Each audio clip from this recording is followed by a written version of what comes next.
You're listening to The Abundance Agenda, a podcast about growth and progress. I'm James O'Malley. And I'm Martin Robbins. This week, we're building a third runway at Heathrow, before the next election. But first, Martin's going to explain why big housing are not total bankers.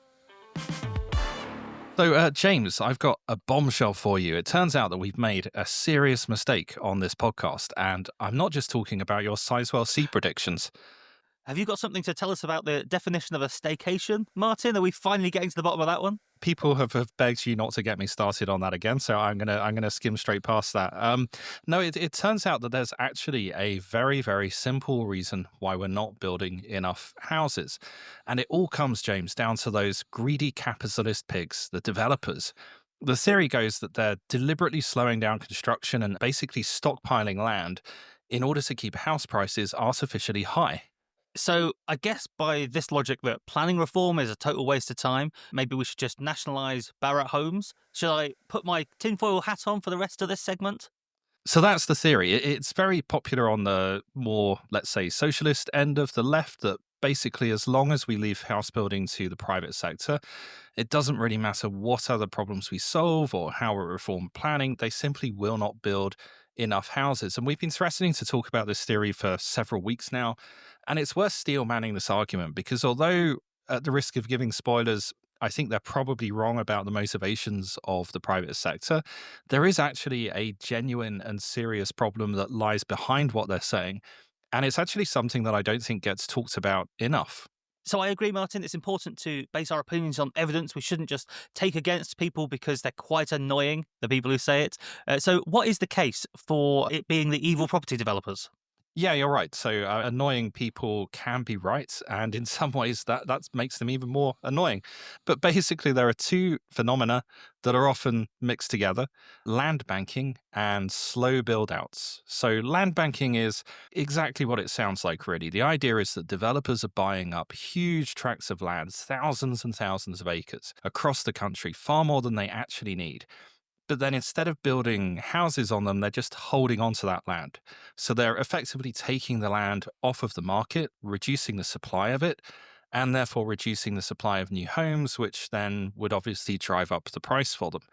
And the Institute for Public Policy Research had a paper out earlier this year, I think it was published in March, which claimed that since 2007, developers have had permission for 1.4 million homes, which they then failed to actually build. And that would be huge if true, because to put that in context, that's roughly the same as the 1.5 million homes that Labour have promised to build in this parliament, which obviously still isn't enough. Hang on, Martin. So you're saying that there's all this land banking going on, but if the property developers don't build and sell houses, my understanding is, from a business perspective, that you don't make any money?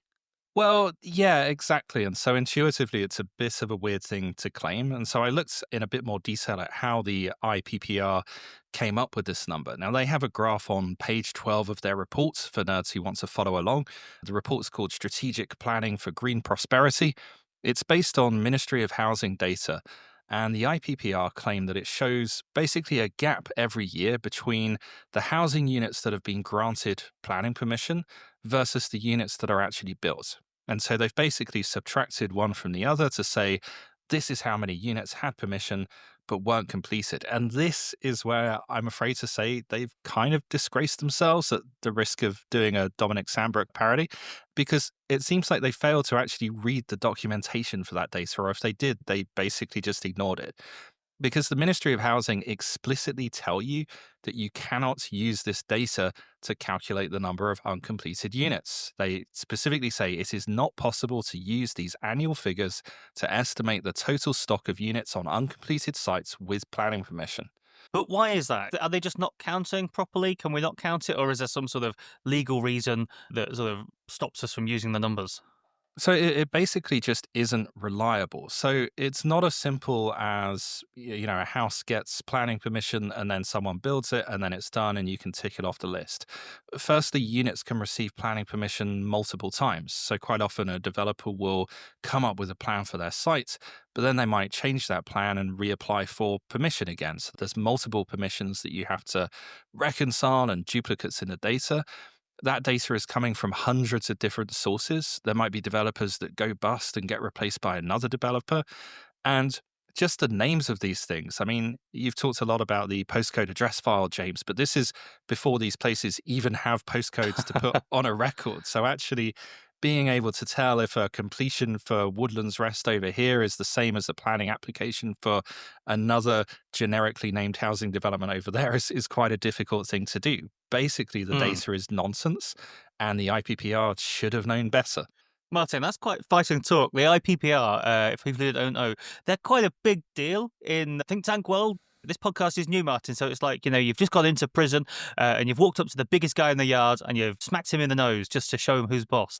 Yeah, but also that's how we stop them stealing our strawberry sundae at lunchtime, James. So, we've got to do these things when we have the opportunity. Now, in fairness to what they're saying and what other people say, it is absolutely true that developers buy and hold on to land in the same way that your local supermarket will buy and hold on to baked beans from Heinz in a warehouse for a certain amount of time, and for the same reason. So, this is their supply chain, and they need to make sure that they've got a constant supply of available land with planning permission to build on. And obviously, if planning is a nightmare, that means that you may end up holding onto that land for longer before you start building. But every single review that has looked into this across multiple governments in multiple eras, the Barker Review in 2004, the Calcutt Review in 2007, a review by the Office of Fair Trading in 2008, the Lyons Review in 2014, and the Letwin Review in 2018, and yes, I do have these all written down, has found no evidence of land banking at any point as a tactic to manipulate the market. Wait, Martin, I think we maybe need one or two more reviews just to double or triple or quadruple check this yet again. Yeah, I mean, I'm always in favor of government spending more money on a review, James. If nothing else, it gives us something to talk about on the pod. But this shouldn't be surprising because if you're a developer, as you say, you want to sell houses to get money to reinvest in new land. And if you don't do that, your competitors will. So, Martin, you mentioned two things there. So, we had land banking and we had the sort of slow build outs. I assume that slow build outs are when a developer starts to build a house, but it just takes ages to do it. I mean, I've experienced this myself. I bought a new build a few years ago, and we were told sort of a window of about 3 months when it should be finished. And in the end, it was pushed back, I think, another 3 months. And all of my neighbours experienced the same sort of thing. So we do have to wait around, and things do get stretched out. So is this a total myth? No, so this is where it gets actually a bit more interesting, and this is where we come into some really kind of critical things about the housing market that I think people don't often fully understand. So again, it's true that houses can take a while to build, and that can be for lots of reasons. Supply chain issues, it might be availability of labor, it might be planning, all sorts of other things. And again, the narrative on the more, shall we say, conspiratorial end is that private developers are deliberately slowing down the construction of homes because they can keep house prices higher that way. So you're saying they're not land banking by holding on to land and not building on it, but they are slowing it down by holding on to land and not building on it. That sounds like the same thing. Do the conspiracy theorists here actually have a point? Isn't that just as illogical? Well, so my first instinct was, yeah, it's the same thing. So why would they do it? But and to some degree, it's true. Holding on to land is not free. Often you may have financed the deal to buy the land, so you've got to pay that back, and there are ongoing costs maintaining the land and so on. So the drive for any developer's business model is you want to get the houses built and sold as quickly as you can. But here's where we run into a genuine problem. And it's all to do with the fact, James, that a house price isn't a house price. So let's imagine that we at Abundance Media Limited have decided to become a house builder. This is either the best idea you've ever had, Martin, or a deeply terrible one. Yeah, please give generously. But bear with me, James. Now, I've got a really good feeling about this. So, our new company needs supplies, right? We need loads of bricks. We need trucks, we need people with hard hats and a bad attitude. We need radios tuned to really shitty stations that play the same 12 songs all day. Basically, all the stuff you need for people to be able to build a house. But what else do we need? I don't know, Martin. I don't know. Some actual land to build the houses on. That sounds quite important. Right. So we can go to a bank, we can get a massive loan, and then we can go to, I don't know, a farmer and ask to buy some of his fields that have development potential. So this is land that's ideally in the local plan and where it's technically feasible to build transport links, utilities, all the stuff that you need to be able to plop a house down there. And then we have to negotiate the price. And this is where things get kind of interesting. So, how do you think the price of that land is set? Well, I have got an A level in economics, Martin. So I just assume this is supply and demand. How much land is available in the area, plus how much people want to buy it. So, because the land that you can build on is so scarce in this country, it's almost like we've broken the rules of physics, and our farmers' field is now a reality distortion field. The normal rules go out of the window, and we end up with this weird system called residual value. And what this basically means is that the value of the land is now kind of the maximum amount that you can afford to pay for it. It's completely disconnected from what the land was actually originally worth. So let me give you an example. So, James, our plan is that we're definitely going to build 100 three-bedroomed houses. So, the land value of these fields would be based on the current market value of a three-bedroom house in that area. So, let's say that similar houses nearby in the neighboring village are going for £450,000. This is quite a nice village. It's an upmarket area, James. So Hmm. you and I would love it. But there are complaints from the locals about gentrification, but I'm sure we can get past that. But the total value of the housing estate, what's called the gross development value, would be 100 times that number. So it's £45 million. And so the land value would be set by surveyors to roughly a third of that to account for, as a rule of thumb, the cost of developing the site and making a small amount of profit on it. So of that £45 million, we're just giving 15 million straight to the farmer. And that is orders of magnitude more expensive than any of the other fields next to it that don't have development potential. So land is really expensive, and I guess this explains why farmers drive those really fancy cars with the big wheels, and they do it at 30 miles an hour on small country lanes and block out all the traffic. But why would it mean that developers therefore need to build more slowly? So the amount that we paid for the land was based on the current market value of a three-bedroom house. And we have borrowed millions of pounds, James, to pay for that. We're really on the hook here. What have you But done, that Martin? but that calculation, it gets worse. It completely ignores the impact of putting loads more houses on the market. So let's imagine we're building 1,000 houses or 5,000 homes. If we were to release them onto the market all at once, we would cause the prices to drop. But we've still got to pay the farmer based on the original valuation, based on the original value of a three-bedroom house. So suddenly we're being squeezed from both sides. We want to sell the houses to get our money back, but if we do it too quickly, we could actually make a loss on the land and then bankrupt ourselves. And that's why we would try and manage the rate that we put them onto the market. Okay, so that sounds bad, but then let's go back to the original complaint because this does come from lefties who want the state to build more. So, say we were to nationalise Taylor Wimpey and have them do it instead of us as amateur property developers, how would having a nationalised property developer help? Well, it wouldn't, and that's where it kind of gets silly again, because obviously it doesn't help. Like it's absolutely true that the government stopped building significant numbers of houses decades ago, and as a dyed-in-the-wool centrist, I'm pretty ambivalent about whether it should or it shouldn't get into the house building game. But none of that changes the fundamental issue, which is basically that house prices and land prices are locked in a kind of ratchet together. And the reason for that is that we don't have enough land available to build the houses we need, which ultimately all just comes back to planning.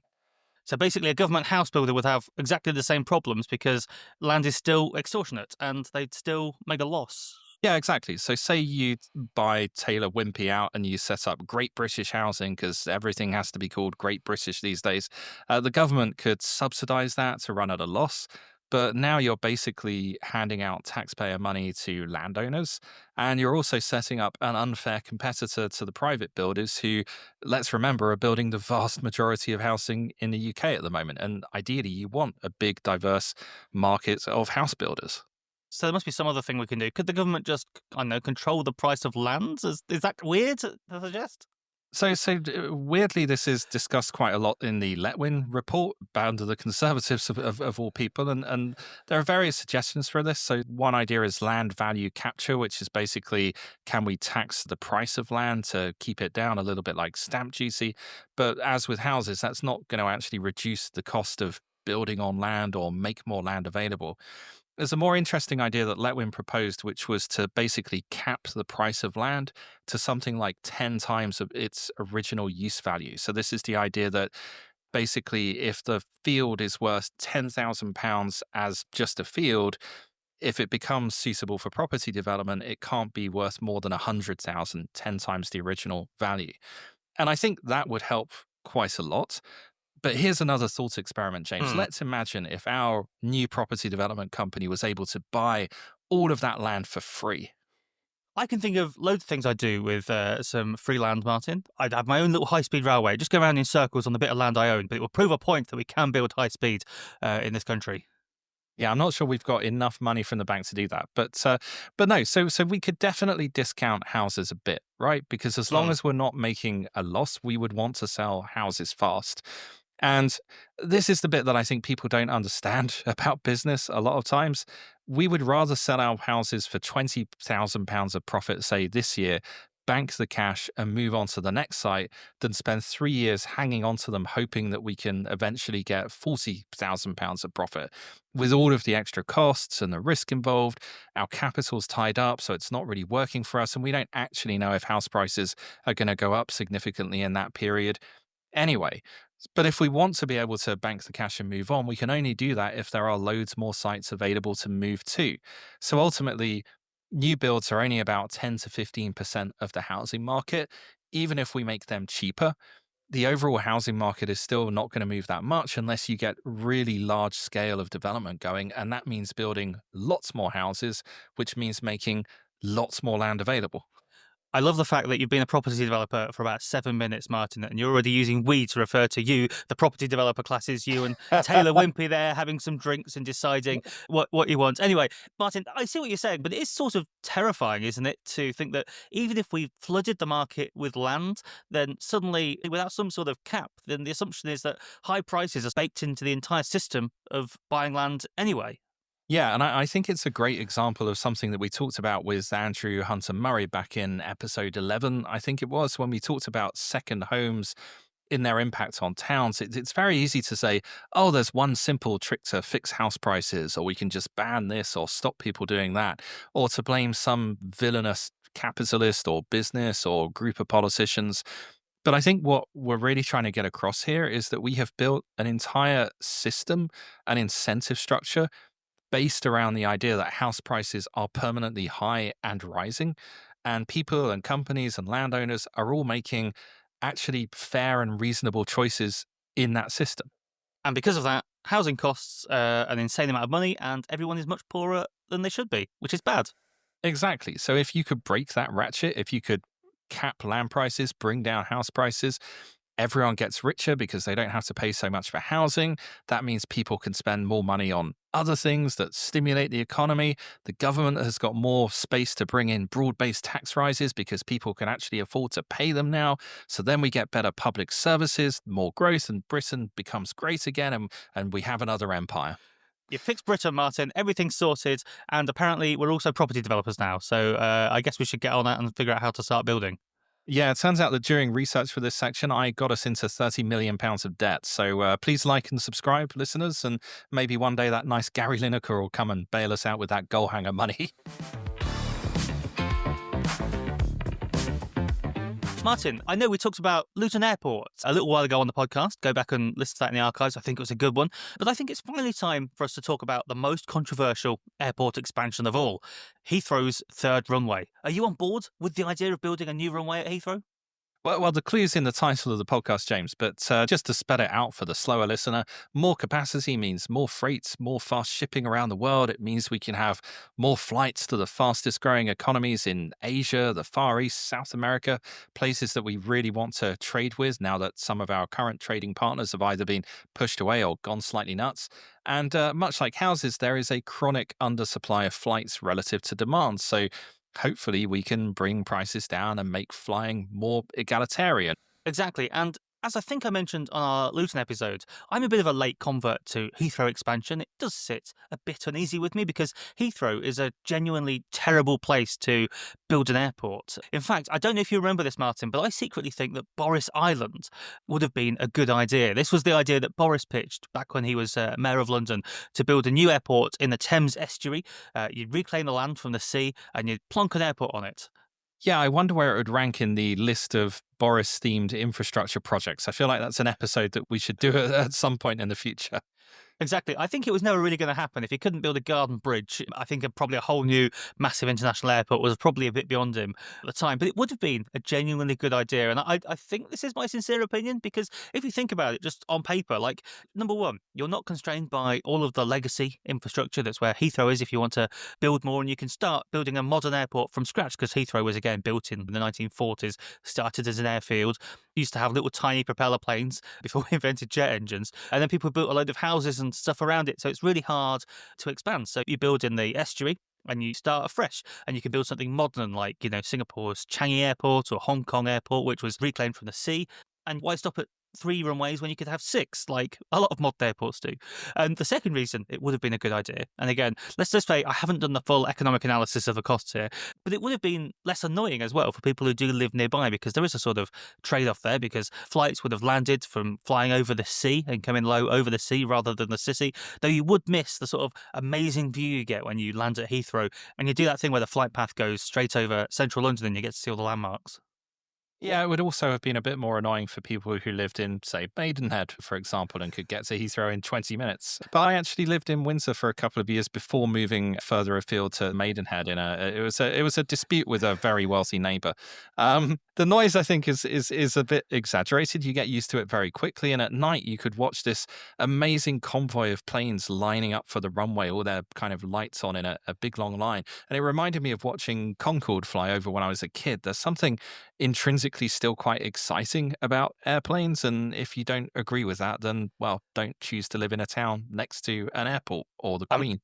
I'm just imagining young Martin stood there next to his neighbours waving their fists in the sky and you there with your Flight Radar 24 and your little binoculars and your plane spotter's hat on. Anyway, it would have been a good idea to build the Thames Estuary Airport. And I will get somewhere with this, but I just think this is fascinating and what we're talking about is that to steal an idea from my friend Ian Mansfield, who writes the website Ian Visits, he argued in a piece quite a few years ago now that if we were to build this new Boris Island airport, then what do? You close Heathrow and you can replace it with housing. And the best part is, not only do you have room for basically an entirely new city, a new Croydon, if you will, if that doesn't sound exciting enough, but all of the infrastructure would already exist. You've already got 6 tube stations in the environs, and it would already be on the Piccadilly line and the Elizabeth line, and so it would already be really well connected, which solves half the problem of building new cities. So it just seems like a really good idea to close Heathrow and build Boris Island. Yeah, I also love it because it would be the ultimate kind of fuck around and find out of the planning system for the NIMBYs involved. Like, yay, we've blocked a third runway. Great. Okay, now you're going to have a city in your back garden. So, fantastic stuff. Where do I sign up to support it, James?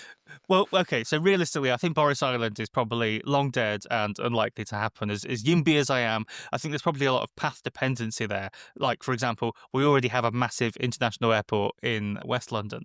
But this gets to the point of why we need a third runway, because we do need airport expansion, because we do want some economic growth, and Heathrow needs to be the place where we're going to put it, I guess. Yeah, and we've been saying that for about 20 years now, I think, which raises the question, is this ever going to actually happen? So this is where it gets interesting and to what I really wanted to talk about this week, because there's a new paper that's making the really provocative argument that with the right reforms and the right governmental focus, we could actually finish building and open the third runway and have planes taking off and landing by the time of the next election. So that's like 3 days in government time, which seems a bit crazy.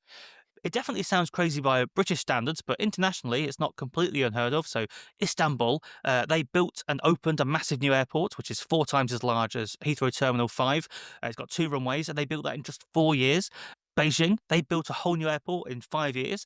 In Incheon, in South Korea, they built a third runway, it sounds familiar, in just 30 months. And these are all modern developed countries. So it isn't fate that building a third runway should take 20 or more years, probably 30 years by the time it opens. This is just our sort of shitty process of planning and building.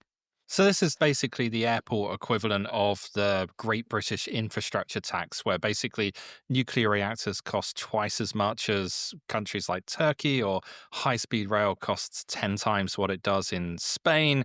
And it's the same thing for airports, right? And it seems pretty inevitable at this point. So who are these mad people who think we can get around it, James? So the paper is called Getting Britain Off the Ground, and it's written by basically an Avengers-style team-up of previous Abundance Agenda guests and friends of the pod. So first of all, it's a joint paper between Labour Together and the Centre for British Progress, and it's co-written by Morgan Wilde from Labour Together, who co-authored the Digital ID paper that we spoke about a few weeks ago, and it's also co-authored by Pedro Serodio, I'm going to definitely mispronounce that, and David Lawrence. They're both from the Centre for British Progress, and they co-wrote a paper about abundance and the cost of living that we also talked about on the show a few weeks ago. And of course, David was a guest way back on episode 3 of the show. Wow, so this really is a rose gallery of friends of the pod. Are you going to tell me that Dan Tomlinson wrote the foreword next?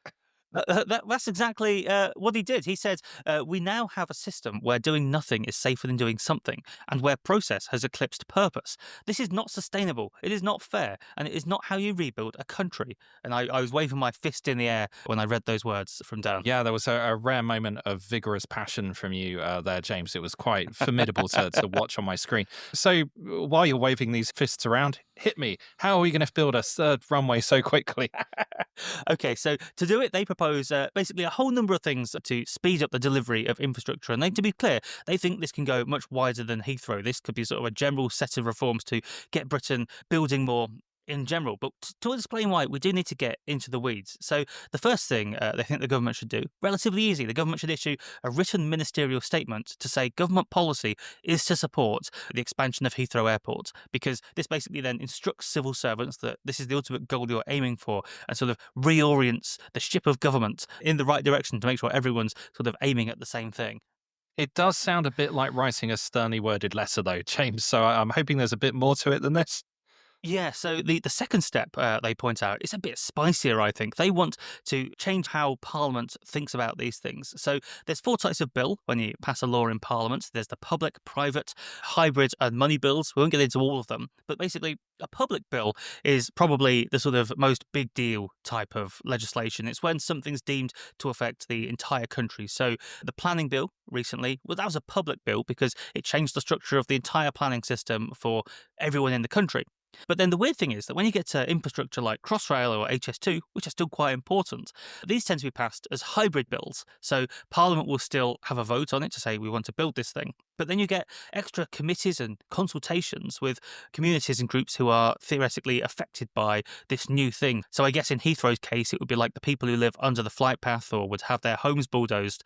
The hybrid bill basically gives them more points where they can step in and slow things down and veto and appeal things, go to judicial review, and just there's just more sort of tick boxes where you have to go, yes, we have checked and consulted with the people who will theoretically be most affected. But obviously, like everything we talk about on this show, this has the consequence of delaying and slowing down anything actually happening. Yeah, and we've talked about hybrid bills before in previous episodes on HS2, for example. So in that case, the hybrid bill took about 4 years to pass, I think, for phase one, and delayed the whole project. It also added a ton of gold plating. So essentially, if we try to do the same thing for Heathrow, probably we would end up putting runway 3 in the world's most expensive tunnel. That would be the most likely outcome of a hybrid bill. It's something like that. So what the authors want instead is they want a Heathrow expansion public bill that would basically treat Heathrow expansion as a nationally important thing that affects us all.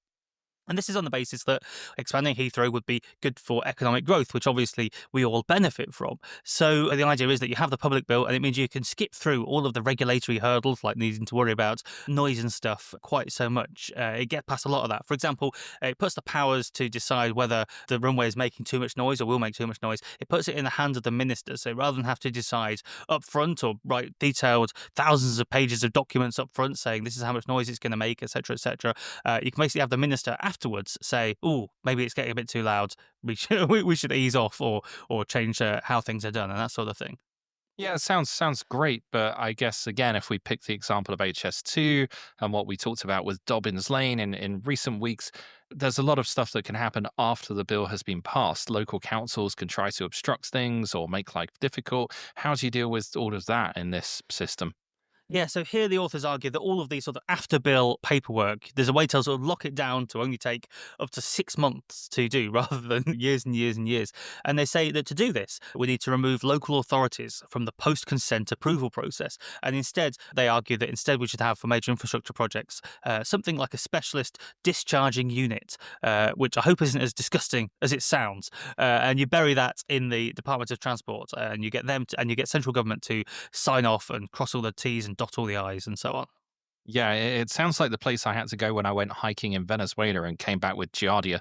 Oh, that is a bit grim. So Sorry, sorry yeah, for lowering the tone, James. yeah. So the authors also argue that we need to change judicial review. This is a thing I think the government have already sort of agreed to in principle. But basically, you can change judicial review so that opponents to building stuff they only get quote one bite of the cherry. They can only kick off about it once because at the moment, one judicial review fails, it's possible to appeal things or to put in slightly different things and basically just gum up the works and slow things down. So that's another opportunity to speed things up. And then one other really interesting thing is the papers do actually suggest, I guess, almost a concession of sorts. And it reminds me a bit of what you were saying about HS2 and the reasons that got a bit out of control on the show a few weeks ago.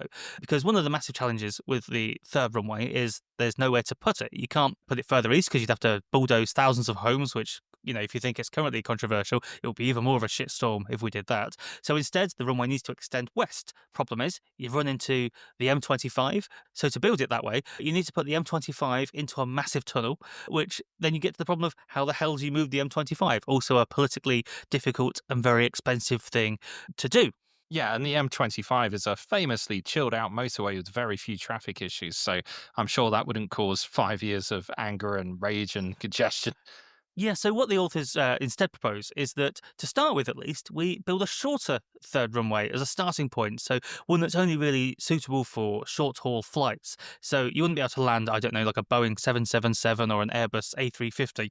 But you could take smaller planes and free up slots on the existing runways, which are currently devoted to smaller flights. And then I think the theory is that eventually, once you've built, I don't know, two-thirds of a runway that you'd need anyway, it's probably an easier point to then argue, well, let's just extend it a bit further and finish it and make it support slightly larger planes than it is from starting where we are now, which is, you know, grass fields and nothing else. So this sounds suspiciously like building HS2 to Birmingham and not Manchester and Leeds as kind of a phase one, and then you just stealthily put in the tunnels and things across Manchester in the future. Suddenly we've got a runway, which sounds great. But I'm guessing that trying to take these sorts of shortcuts are really going to wind up some NIMBYs because what else are they going to complain about for the next 10 years? Yeah, I definitely think it would be controversial. I mean, you're literally proposing fewer opportunities for people to complain and kick off and slow down or delay developments. And you're basically giving the government more powers to stuff things through and make things happen. But I think that broadly, thinking like this is basically the right approach. I mean, the authors here, they use Heathrow as a case study, but, you know, these same sort of ideas could be used for other infrastructure too. So, like, you know, the West Yorkshire tram, for instance. We were talked on the show a few weeks ago about how that's going to take surprisingly ages just to build a tram system. Maybe this could help speed things up there. But I think the broader point is it comes down to what we think government should be doing and what government is for. And I think the government needs to be brave enough to sort of actively make a choice because a big problem we have with sort of modern politics and the way that a lot of government happens and the reason we get into these nightmarish infrastructure problems is that no one really seems that keen to make a final decision. Nobody really wants to have the backlash or is everyone is scared of a backlash. So you always want to have as a politician, I guess, a plausible way of saying, oh, it's not entirely my fault. It's those other people over there on some other committee. And so you always get just extra and extra layers of decision makers and people signing things off before anything actually happens. But I think if you're the government and your goal is to grow the economy, this is supposed to be the government's number one mission at the moment, then, you know, you've got to actually do stuff. You've got to make decisions and own them. You've got to spend down your political capital and you've got to bet that it's going to pay off in the long run. Or indeed, James, on the short runway. So, Martin, before we get on with this week's guest, let's do some housekeeping very quickly. If you're enjoying the abundance agenda this week, then grab your phone right now, get a link to our show, and send it to a friend on WhatsApp. Share it on your social media. Earlier this week, we were very kindly endorsed by Ben Goldacre, the very smart science man. He says every episode of this podcast is magnificent, especially the ones where they get cross at NIMBYs and the legislators who empower them. So I guess, Ben, if you're listening, hopefully you've enjoyed this week's show as well. So yeah, spread the word. We love making this show, and the more people who can listen, the more it feeds our egos and makes us want to continue doing it. And in addition to this, Martin and I, we both write our own Substack newsletters. Martin, what have you been writing about this week? So I've written a follow-up to our ONS segment the other week on why micromanaging policy based on tiny, tiny movements in forecasts is probably really a bad idea, and it's not great reading if you're a big fan of governments making proactive decisions. What about you, James?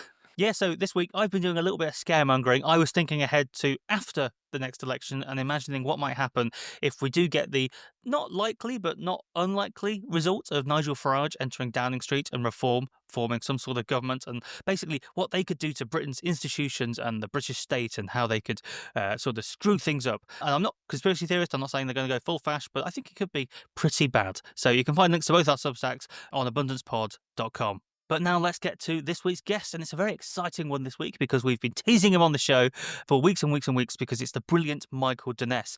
He used to work for the Department for Transport. Today he works for the consultancy Stonehaven, and he's just a fountain of interesting ideas for how to improve things that we care about on the abundance agenda. So a couple of weeks ago, I had a chat with Michael all about his new Stonehaven report, Making Britain Build Again. And he's got some more ideas for how we can improve and speed up infrastructure delivery. And it all goes back to the question of time. So here's my chat with Michael. So I'm delighted to be joined now by my friend Michael Dnes. You work for Stonehaven, the consultancy, and you've just published a new report titled Making Britain Build Again, Why Planning Stopped Working and How to Fix It. Michael, it's a really fascinating read and also a bit of a depressing read because you talk about how things were and how things are now. So can you put it in context for us? What did Britain used to be able to do and what can't we do now? Yeah, absolutely. So when we hold ourselves accountable for the fact we can't really build anything in this country, we tend to tell ourselves a bit of a story about how in China or in places like Dubai, they're able to go and make things happen far faster because they don't have any of the limits that we operate under. And they're an autocratic society with no health and safety, and they can just make things happen. But we have a consolation prize because we live in a nice, gentle kind of a country as a result. But the comparison that really should scare us in the grand scheme of things isn't with these other places, it's with ourselves. In the past, not that long ago, and within living memory, in Britain, we built a lot of stuff really fast. And looking to why we can't get anything built nowadays, the question as to how we got from where we were then to where we are now seems a lot more informative. I mean, it's dramatic what we used to be able to try and get done. In the paper, I talk about what we were doing as kind of peak of building in the 30s, the 40s, the 50s. How, in the 30s, we were building massive suburbs at a huge rate. I mean, I live in a place that exploded outwards so fast that when the Second World War hit, they had to draw up new maps because the army didn't know what they were going to be defending. The streets were down that fast. In the Second World War, they built like 9,000 miles worth of runway, so about 1 million outbuildings. And in 1942, there was a new airfield opened every 3 days by the Ministry of Aviation. And in the post-war era, you had the grid being built out in a serious way. You had massive new power plants. You had the whole of the civil nuclear program, which generated 2/3 of the world's civilian nuclear energy by about 1969. And all this stuff didn't happen in an autocratic society. I mean, if anything, it wasn't contrary to democracy. It was saving democracy half the time. And why we went from where we were then to where we are now is a fascinating question. There's a horrifying sort of diagram in the report right at the start about how difficult it is to build a road, and you sort of contrast the complexity of building one, I think it was in the 60s, with a sort of a relatively simple flowchart to a wildly confusing one. It gives me a migraine just looking at it. So can you give us a flavour of what sort of extra things now have to happen, which is jamming building up? Yeah, so I mean, I'm both a veteran of the government road building program, and I also used to study the history of how roads got built back in the 50s, 60s, and 70s, including some really disastrous ones we should be really glad never got made. But the process diagrams for then and now are startlingly different. I mean, to describe to people listening, for 2016, when I have a diagram for the whole process. There is a diagram which is in 183 boxes you've got to try and get through in, I think, 5 separate colours to do with what you've got to do to go and get through surveys, through option generation, through planning inquiries, through so many things, which adds up to about 5 to 6 years of process if things are going well. If things go badly, obviously it gets into your horror stories of things like the Narrow Hmm. Crossing that take a decade or longer to get done. Contrast that to the 1960s. In the 1960s, their equivalent diagram had 32 circles on it, which the last one was road open. They had a stage for going and consulting with the Royal Commission of Fine Arts, I think it was, on whether the bridge designs were nice. So they weren't sort of just doing a just terribly slapdash job, but so many of the things you're doing in terms of environmental surveys, in terms of stakeholder engagement, these things are new and have been invented since the 1960s. And if you go back into Hmm. the records, you'll see that it's really the late 1960s you start to see a bit of a reaction. So all the building I mentioned a moment ago, all those great power plants, all of those huge amounts of pylons, they weren't uncontroversial. People were actually quite upset about the amount of building that was going on, but they hadn't really figured out tools for going and slowing that process down. That starts to change in the 60s when there's more of a sense that there's something being lost about Britain, which people want to try and preserve. And they invent these tools, particularly consultation, public inquiry, and what will eventually evolve into what we think of as modern environmental legislation, which starts to go and add friction to that system. Ideally, to go and give a moment to slow down and think, but then it turns out to be quite a lot more than just slowing down in the process.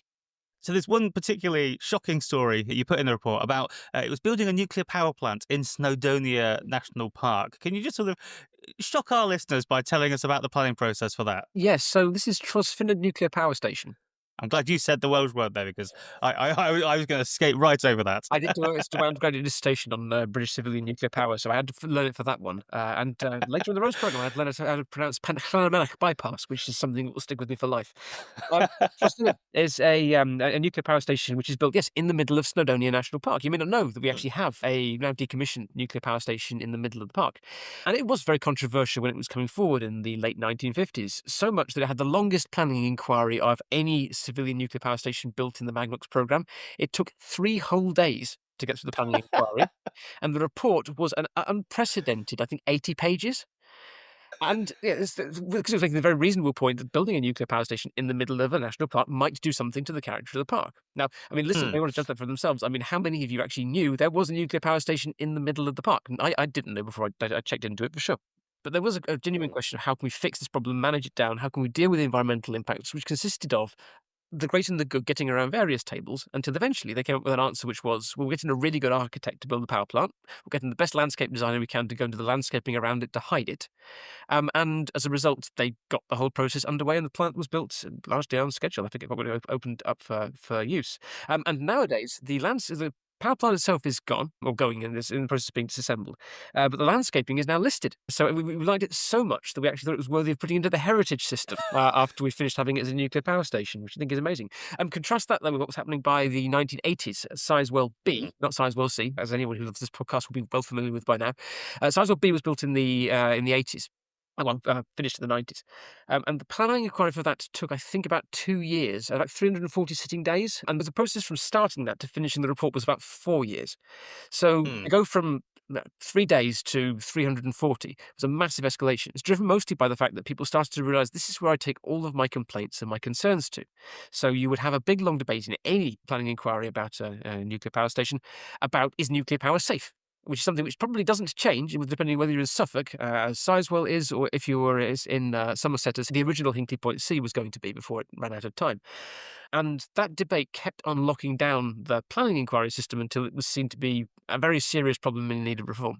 And this sort of problem seems to be getting worse. Again, another sort of horrifying fact in your report was, I think it was judicial review challenges to road construction since 2020, which is quite recent. I remember 2020. I remember spending a lot of time at home back then. But judicial reviews went from what, 10% of roads being built to 58%, all getting challenged and Yeah. gumming up the system. That's a short amount of time. What the hell has happened recently? Indeed, yes. I mean, these are from Lord Bannon's reviews. These aren't me digging them up. So this is the review Hmm. into judicial review, which has become a growing problem in planning since about 2010, by and large. And if I had to give the answer in one word, it's probably crowdfunding. The sense of being able to go and just get a bunch of people to chip in a bit of money to go and cause a bit of aggravation for government has, I think, become quite viral. It's come mainly from America, I think, as an idea. There's been much more of a tradition there of legal challenge to infrastructure projects you don't want. People talked about doing it in the UK, but then by the 2020s, they really started doing it. A couple of advocacy groups and a couple of individuals really got quite exercised about this. I should declare an interest, by the way. Some of these EJs were against me and stuff I did, so I'm not against them on this one. You didn't have anyone there, wearing a kimono, waving a cricket bat, trying to stop your stuff, I guess. No, no, I would have loved to see that. That would have been amazing. That'll be for life. Anyway, sorry. So the report, you paint this picture of just how slow Britain's got at building things. But the good news is you're not just all doom and gloom. You actually posit a solution and some things that can speed up the planning process again. And I guess the core of your argument is, and you say in the report, we need to, quote, recenter the planning system with time rather than process at the heart. So how do we do that? How do we make time matter? So I think that there's something we've possibly missed in terms of the story we've told ourselves about how planning has evolved. One of the core things about this is there's no moment in which everything goes horrifically wrong and everything falls to bits. It's a slow process. It's been added to over time and over time and over time. And if you look at the things that get added step by step, none of these things are things people are going to be terribly averse to. No one's going to go out there and say, I would rather destroy protected habitats. Most people would like to do that. Most people would like to avoid building things in the middle of a floodplain. All of that kind of makes sense. And every single ask is reasonable, but then you add it all up, and the total is unreasonable. And the amount of time it takes becomes this freakishly long period in which nothing ever gets done, and we kind of feel like we're trapped in a limbo. So my answer to that is you've got to figure out how to balance that very understandable wish to do a good job with a sense about how long you want to spend doing it. Because you could spend forever in this process. You will never get everybody happy. You could quite comfortably go through cycle after cycle after cycle, trying to find a high-speed railway that doesn't demolish any houses or go through any ancient woodland, for example, and it would last forever. But you have to draw the process to a conclusion at some point. And if you want to go and find a way to go and make building work again, I think the fastest way to do this is to make that a defensible decision on the part of the person running the project. You have to tell them, it's okay if you take a year on this, or you take 3 years or 5 years, or alternatively, we have to get this really right. It's really important. Take as long as you need. Right now, everyone is in that last bucket and is expected to be in that last bucket and has to do a lot of work to remain in that last bucket. So if you cut corners, you're taking a huge risk as someone is putting a project together. If you're told that your optioneering process for a new railway line is insufficient and has not been done well enough, then you could end up in court very easily. I once got taken to judicial review for promising not to go and destroy a forest because somebody wanted to pick a fight. And, I get procedurally why they did that. That's good tactics. It might be bad strategy, but it's good tactics to go and slow somebody who's doing my job down. And you need to be able to go and create a space where you can comfortably go and look into doing the job more efficiently, which doesn't exist right now and is actively worked against by how the system currently operates. And one of your proposals is basically the minister who approves these things gets to put a time limit on it. Yeah. They actually say this is going to take a year to plan, or this is going to take 3 years to plan. Well, it's even subtler than that, actually. It's not saying it will take a year to plan. It's saying it can reasonably take a year to plan. If someone wants to take longer, it's okay in that situation. But crucially, by saying you can take a year, you are saying that it's now reasonable to have time in the back of your head, which in law you can't currently do. So if your aim is to stay out of court, and a lot of this process is designed to stay out of court, simply saying it can be done in a year means that some of these things can be done faster. You don't have to go belt and braces on everything, and it can be recognised that you can make some compromise by saying, for example, well, I'm not going to worry too much about the flood risk because we're currently working on the top of a hill, which is intuitively a sensible thing to do, but actually it has to be checked off somewhere in the system in order to be safe. The system does drive mad outcomes a lot of the time, probably more than I think a lot of people would imagine. And if you wanted to try and find a way to do the common sense thing, you actually have to go and blast an opening for it, which is not what you'd expect from how the law works here, but it's very much where I personally felt I ended up a lot in a lot of the things I was doing. Can we just sort of dig into that a bit more? So how exactly would that work? So you say in the report that you don't think this sort of timetable should be a legally binding thing. This should be more of an agreed thing. So can you give me a practical example of how this might work in terms of a project and putting a time limit on it? So we have a chart in the report which tries to lay out what doing this in 1 or 3 or 5 years might look like, to give a bit of a sense as to how it might work. I mean, in the simplest possible way, the 1-year process, the one which kind of people would dream about being able to do under the current system, is about trying to go and do some jobs relatively quickly and try and get fast down that list by taking out the things that are not going to be particularly debatable. So the example I give is like a road junction I happen to know because I worked on it back in the day, which is upgrading the road into Felixstowe Port, the Copdock interchange on the A12 and the A14 is a roundabout. All of the lorries going to Felixstowe Port go through this roundabout, and it's always backed up. And the answer is really simple. It's very obvious. You build a quick flyover over the corner so that some of the lorries going to the port can just zoom over the top, and that's that. It's not something you're going to have a long debate about which is the right option for. You're not going to relocate it because the junction is where it is. No one's going to be moving that in a hurry. And the surrounding environment, as best of my knowledge, doesn't contain any serious biodiversity issues or anything else. It's just a nice common sense project to do. And you can see why we do it for trade, for actually reducing things like air quality problems in the area and so on. It's a nice common sense application of civil engineering. And for that, just going down those early questions and saying, well, this is obvious. This is what you would naturally do. This is the way you'd design it. Of course you would. You don't have to spend years doing some of these questions. There's an industry in producing reams and reams and reams of paper about how to do obvious things. Sure. But common sense could actually trump some of that if you've got a process in mind where you can say moving fast is a relevant value add. And you talk about a number of other recommendations in the report for sort of speeding things up. And another one I thought was really interesting was you want to build on the sort of nature restoration fund idea. So this is something in the planning bill where instead to avoid situations like, the extremely expensive bat tunnel, rather than individual projects having to mitigate specific environmental things, everyone just pays some cash into a big pot and then we build, a bat sanctuary somewhere else separately to deal with that sort of problem. So where else can this sort of model of doing things be applied? Can it go beyond sort of environmental stuff? Well, I mean, in theory, I think you could do it for quite a lot of things. So one thing people have talked about a lot is nitrogen. And the thing's been holding up house building has been that it breaches certain nitrogen limits, which aren't generated by the house building. It's generated by the farming nearby. If you can pay the farmers to go and use less fertilizer, you solve this problem far more efficiently than by convincing the people in the new housing estate to never use their toilet, which is quite difficult from their point of view. Um, So to get to the same environmental outcome at the end of things is a really powerful tool if you can do it. Half the time, the problem isn't just that you've created an environmental problem, but you've created an environmental problem on the wrong page of the planning documentation. And that if you do it in some other way, through some grandfathered right, you'd be fine. They wouldn't even care, which is daft. The outcome we all care about is a better environment at the end of the day, and being able to go and find other ways of improving things locally or to find some way of compensating damage is really valuable. And being able to find a way of getting the most complex problems, the trickiest and nastiest ones, solved off-site should be a win for everybody. So, I mean, the infamous Bat Tunnel cost over Mm. £100 million. That's like 30 years of the Bat Conservation Trust's funding. That is definitely money you could spend somewhere more efficiently than we did on HS2. You could do a lot more good with that money if you let it go to somewhere where the bats actually really wanted to be, and where people who knew about bats were saying, this is where we can do a lot of good. And you can start to go and create areas that are of profound environmental value, whilst also going and getting the infrastructure you want to have as well. There are plenty of win-win outcomes out there, but the planning system, because of how it works, naturally tries to get it into an adversarial thing where you're doing very tightly managed mitigation on a site, which is a Mm. second best method. And the big final recommendation of the report, I think, is you've called for specialist infrastructure tribunals. Now, when I read this, I thought, there are some times when I look at projects that are taking too long and I think, I would like to throw the NIMBYs into prison. So maybe this would be a great idea. So how exactly would this work? So this isn't the first area where legal challenge has become a bit of a blocker within the system. So, for example, on immigration, there was a big surge in judicial reviews around the year 2000 when people realised, oh, you can judicially review your way to basically staying in the country indefinitely. And their response to that, to get the system running faster, was to get a specialist tribunal together that could process the cases more quickly and efficiently and knew the area and wasn't just coming in cold each time. I mean, some of the judicial reviews I was involved in got thrown out of court the very first time a judge looked at them, saying there's no case to answer here whatsoever. This is a waste of everyone's time. But it took 9 months to get to that point. And in all that time, we were burning a lot of the civil service resource on the Mm. case. We were employing lawyers. We were holding up projects. And at the end of the process, the thing cost more because inflation kept eating away at us between when we would have started and when we actually started.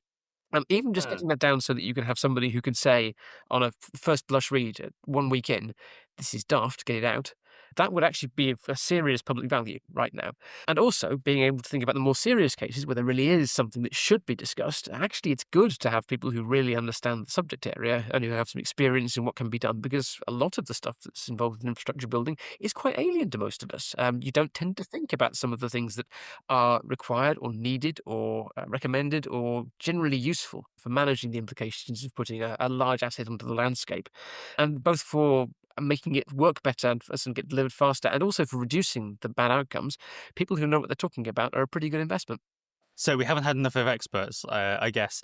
So, Michael, it's a really fascinating report, and we'll put links to it on the abundancepod.com website so everyone can go and have a read. It's genuinely worth reading. I'm going to just compliment you now because, you think like, oh, it's going to be a think tank report. It's going to be quite dry, quite technical. No, the way it's written, I can sort of see a wry smile with some of the lines. And it's a very interesting and fascinating read. And genuinely, you'll want to tear your hair out, but then you'll also see opportunities of hope. But, Michael, before I let you go, I need to ask you about the elephant in the room. So you're a transport guru. You used to work at DFT. A few weeks ago on the show, I took Martin into the cope zone where I set out a theory for how HS2's leg to Manchester might not be dead. I texted you about this theory before the show and said, is this rubbish? And you didn't tell me I was talking total bollocks.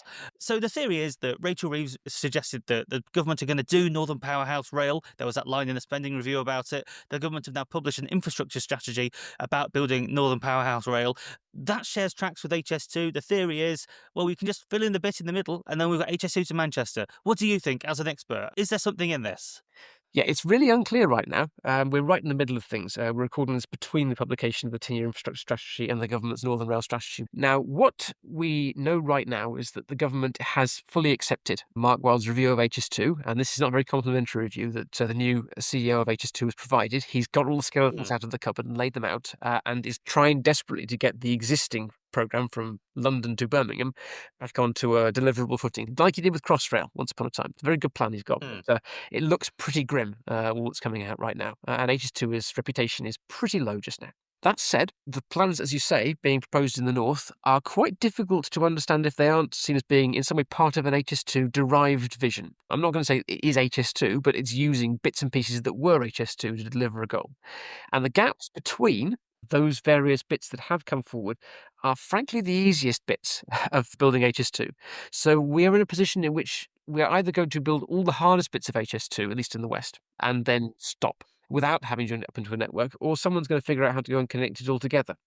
And because of when the previous government did its cancellations, it's still got a lot of the mechanics of building that missing bit in place. So they've bought about £500 million worth of land. There is legislation in Parliament right now called the High Speed Rail Crewe to Manchester Bill, which includes the last remaining bit of legal right you need to have to go and get the railway built. And I struggle to believe that a government that has gone and backed the incredibly expensive plans around Manchester in particular wouldn't also have some way of getting some value out of that for getting down to London. Now, that's not a guarantee by any kind, but it would seem like they were making life a lot harder for themselves if they couldn't find some way of creating a mental bridge between what they're doing in the north and what they're going to be doing further south. And that is the crucial question for the next couple of days. The crucial thing to watch out for is what's happening on the land. If they start selling that land off, as they are obliged to do if they're not going to build it, then I'm afraid, James, it's a bad day for you. But if that land does not get sold, then will suggest that there is something that is going to happen to there in the fullness of time at the appropriate moment.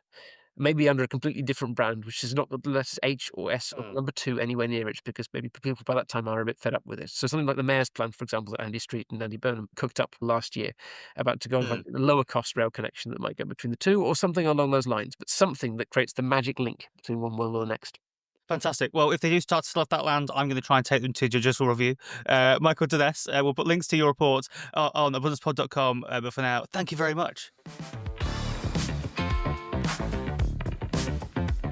Martin, that's just about it for this week's show. How do you think it went? Similar to the previous 18, but hopefully with even more listeners. They're growing every week, James. It's a veritable horde of weird YIMBY nerds that we're forming here. A veritable army ready to march on Westminster and do God knows what in the future. But yeah, if anyone wants to write into us, you can reach us through the abundancepod.com website or via martin at abundancemedia.co.uk. And yeah, keep subscribing. Don't unsubscribe. If you unsubscribe, we will know. We will find you. We will end you. And any sharing that you can do as well, also massively appreciated. As James says, it does boost our egos. And James has a monstrous ego which needs to be well fed. I was going to say, and if anyone wants to buy a house, apparently we're property developers now. So please get us out of this hole before it all gets a bit too much. Or a VC or anyone with basically 30 million, because we're in big trouble. Okay, so yeah, we'll be back next week. For now, abundancepod.com. Read our Substacks, blah, blah, blah, blah, blah. Thanks for listening and goodbye. See you next week.